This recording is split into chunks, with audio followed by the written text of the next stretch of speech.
थेट जाऊयात नागपुरात मुख्यमंत्री आणि दोन्ही उपमुख्यमंत्र्यांची पत्रकार परिषद सुरू होतीये। हॅलो हॅलो हॅलो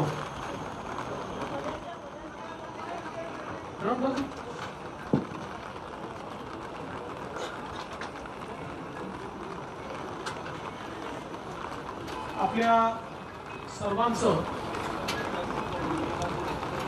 या पत्रकार परिषदेमध्ये हिवाळी अधिवेशनाच्या निमित्ताने माननीय मुख्यमंत्र्यांच्या वतीनं मी मनपूर्वक स्वागत करतो। उद्यापासून अधिवेशन सुरू होणार आहे आणि त्याच्या पूर्वसंध्येला आपण सर्व लोक एकत्रित आलो आहोत। आज महापरिनिर्वाण दिवस आहे। सकाळीच आम्ही चैत्यभूमीवर जाऊन भारतरत्न डॉक्टर बाबासाहेब आंबेडकरांना मानवंदना अर्पित केली आहे आणि या अधिवेशनाच्या निमित्ताने आपल्याला कल्पना आहे की नुकतंच जे चक्रीवादळ 4 राज्यांमध्ये येऊन गेलं त्याचा परिणाम म्हणून पुढचे 3 दिवस आपल्याकडे विशेषतः विदर्भामध्ये पावसाची शक्यता ही त्या ठिकाणी वर्तवण्यात आली आहे आणि जवळपास 5 जिल्ह्यांमध्ये ऑरेंज अलर्ट देखील या ठिकाणी सांगण्यात आलेला आहे। आजच माननीय मुख्यमंत्री महोदयांनी सर्व यंत्रणेला सुसज्जित राहण्याचा सल्ला दिलेला आहे आणि त्यासोबत ज्या ज्या ठिकाणी अवकाळी पावसामुळे शेतकऱ्यांचं नुकसान झालंय किंवा होतंय त्या ठिकाणी कुठली वाट न पाहता पंचनामे करून जी काही नुकसान भरपाई आहे त्या संदर्भात राज्य सरकारकडे मागणी करण्याच्या संदर्भात देखील माननीय मुख्यमंत्र्यांनी आज प्रशासनाला निर्देश दिले आहेत। आज अवकाळी पावसामुळे शेतकऱ्यांचं नुकसान झालंय किंवा होतंय त्या ठिकाणी कुठली वाट न पाहता पंचनामे करून जी काही नुकसान भरपाई आहे त्या संदर्भात राज्य सरकारकडे मागणी करण्याच्या संदर्भात देखील माननीय मुख्यमंत्र्यांनी आज प्रशासनाला निर्देश दिले आहेत। आज विरोधी पक्षाने आमच्या चहापानावर बहिष्कार घातला कारण म्हणजे चहापान हे चर्चेकरता होतं पण कदाचित विरोधी पक्षाचा स्वभाव पाहता पुढच्या वेळेस सुपारी पान ठेवावं लागेल म्हणजे कदाचित ते येतील अशी शक्यता मला दिसते। मात्र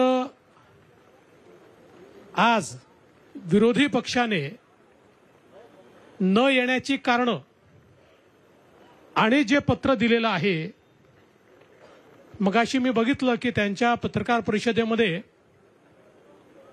काही लोक झोपी गेले होते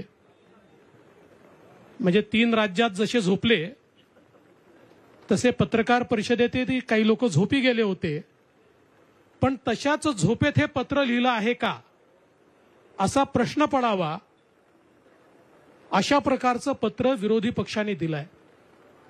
पहिल्यांदा तर मला आश्चर्य वाटतं नागपूरचं अधिवेशन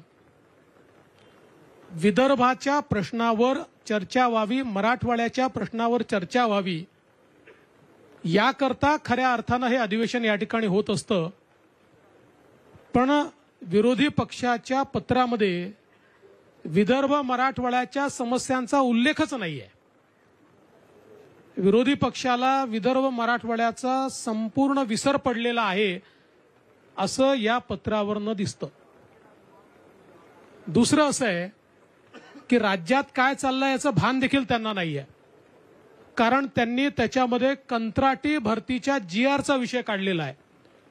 खरं म्हणजे सन्माननीय तत्कालीन मुख्यमंत्री उद्धवजी ठाकरे यांच्या सहीने निघालेला GR हा 1.5 महिन्यापूर्वी माननीय एकनाथरावजी शिंदे यांच्या सरकारने रद्द केला हे देखील ज्या विरोधी पक्षाला माहिती नाही ते विरोधी पक्षाची काय अवस्था आहे हे खरं म्हणजे आपण सगळ्यांनी हे बघितलं पाहिजे.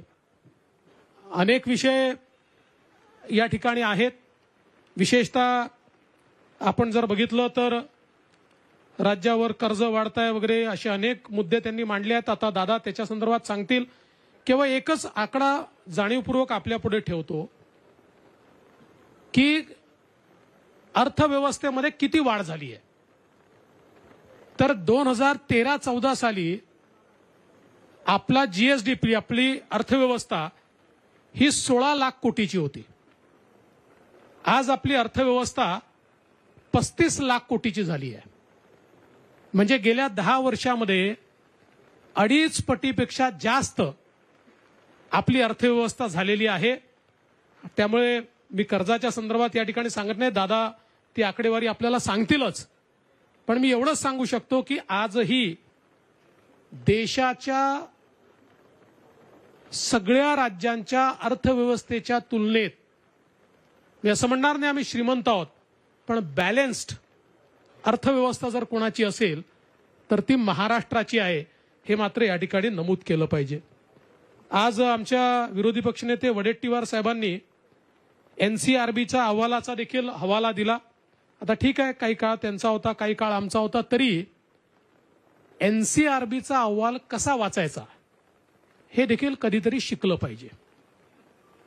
एनसीआरबी मध्ये एकूण गुन्हे कुठल्याही कॅटेगरीचे जे असतात, प्रति लोकसंख्या हे किती आहे याच्या आधारावर त्याचं आकलन होत असतं. म्हणजे आपण जर बघितलं तर आता एकूण गुन्ह्यांचाही विचार केला तरी 2020 साली 3,94,000 होते, ते 22 मध्ये 3,74,000 झाले आहेत. पण मी नेहमी सांगतो, गुन्हे कमी झाले जास्त झाले संख्येचा प्रश्न नसतो.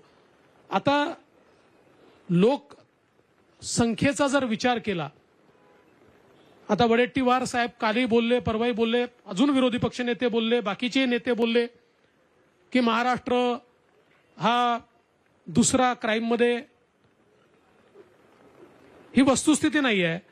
लोकसंख्येचा विचार केला तर आपण देशामध्ये 8व्या क्रमांकावर, म्हणजे मी काय फार भूषणाव्या असं म्हणत नाही की 8व्या क्रमांक, पण आपण 8व्या क्रमांकावर आहोत. आपण जर खुनाचा विचार केला, जो एक अतिशय महत्वपूर्ण गुन्हा मानला जातो, तर त्यात महाराष्ट्र 17व्या क्रमांकावर आहे. आपण जर महिलांवरच्या गुन्ह्याचा विचार केला तर त्याच्यामध्ये देखील आपण राजस्थान, ज्याची लोकसंख्या आपल्या अर्धी आहे, तिथे 6,356. छत्रपतींचा विचार म्हणजे